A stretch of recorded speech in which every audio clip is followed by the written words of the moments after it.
शिक्षा आयोग ने नई भर्ती के लिए सभी विभागों से मांगे अधियाचना। प्राथमिक से लेकर उच्च शिक्षा तक हजारों पदों पर भर्ती शुरू होने का इंतजार। शिक्षा सेवा चयन आयोग का पोर्टल तैयार।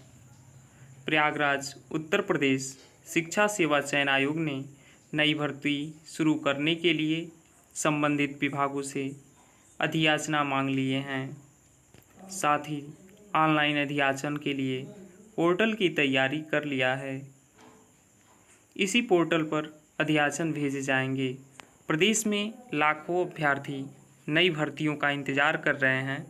शिक्षा सेवा चयन आयोग को शिक्षक पात्रता परीक्षा टीईटी के आयोजन के साथ अटल आवासीय विद्यालयों, अल्पसंख्यक महाविद्यालयों, अशासकीय महाविद्यालयों, अशासकीय माध्यमिक विद्यालयों और प्राथमिक विद्यालयों में शिक्षक भर्ती की जिम्मेदारी सौंपी गई है।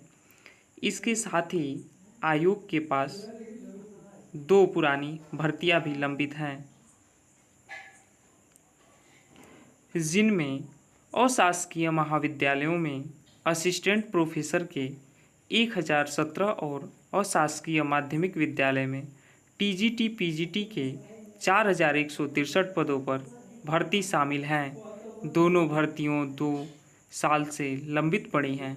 इस दौरान अशासकीय महाविद्यालयों और माध्यमिक विद्यालयों में शिक्षकों के हजारों नए पद खाली हुए हैं। वहीं अभ्यर्थियों के दावे के अनुसार परिषदीय विद्यालयों में भी प्राथमिक शिक्षक के तकरीबन 78,000 पद रिक्त पड़े हैं। ऐसे में आयोग की ओर से उच्च शिक्षा, माध्यमिक शिक्षा और प्राथमिक शिक्षा से संबंधित विभागों को पत्र भेजकर कहा गया है कि रिक्त पदों के अधियाचन शीघ्र भेजे जाएं, ताकि समय से भर्तियां शुरू की जा सकें। सूत्रों का कहना है कि आयोग का गठन तो हो गया था, लेकिन ऑनलाइन अधियाचन के लिए पोर्टल तैयार नहीं हुआ था, जबकि शासन के स्पष्ट निर्देश है कि सभी भर्तियों के लिए केवल ऑनलाइन माध्यम से ही अधियाचन भेजे जाएं। सूत्रों के अनुसार आयोग का पोर्टल तैयार हो गया है।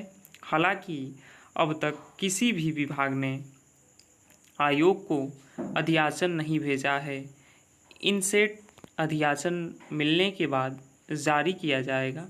परीक्षाओं का कैलेंडर।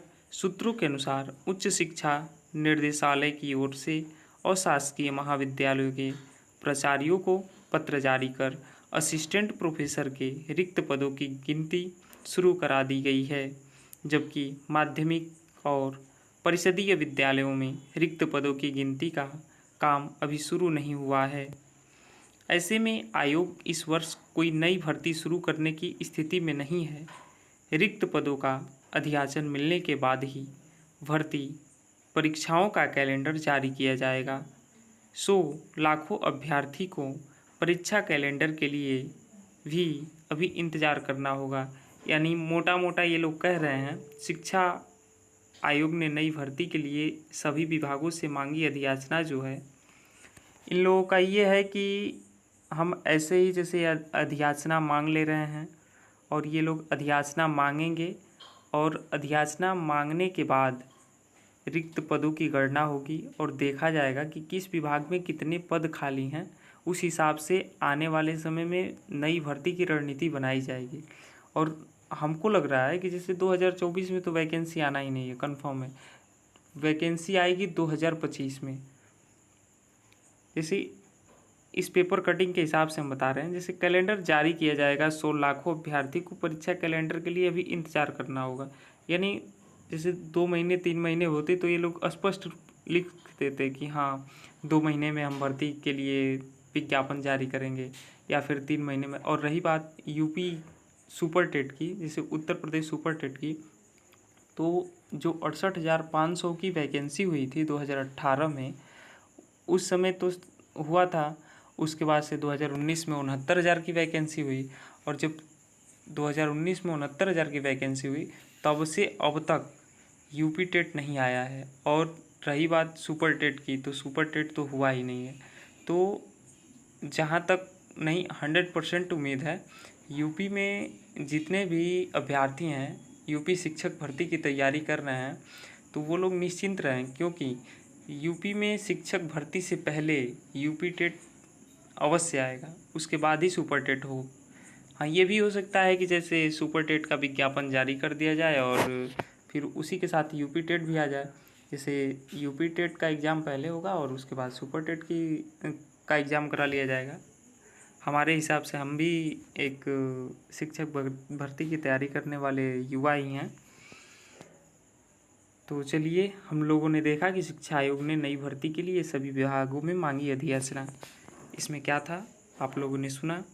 यदि आपको अच्छा लगा है, यदि आपको ऐसे ही सटीक जानकारियाँ चाहिए भर्ती से संबंधित, तो हमारे चैनल को सब्सक्राइब कर लीजिए और आने वाले अपडेट इसी तरह आपको मिलते रहेंगे।